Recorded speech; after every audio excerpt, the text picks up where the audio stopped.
आप दुआ सुनाएं, नमाज की दुआ। أعوذ بالله من الشيطان الرجيم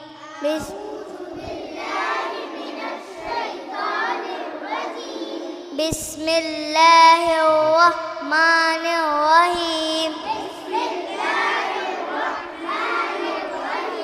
ربنا ظلمنا أنفسنا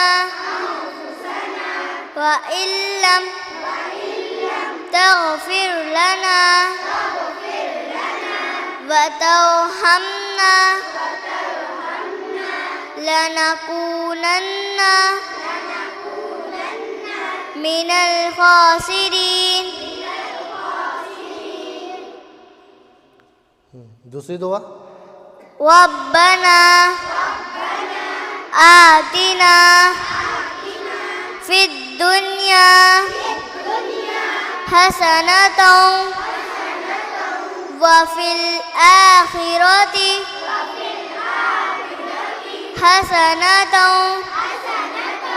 وقنا عذاب النار.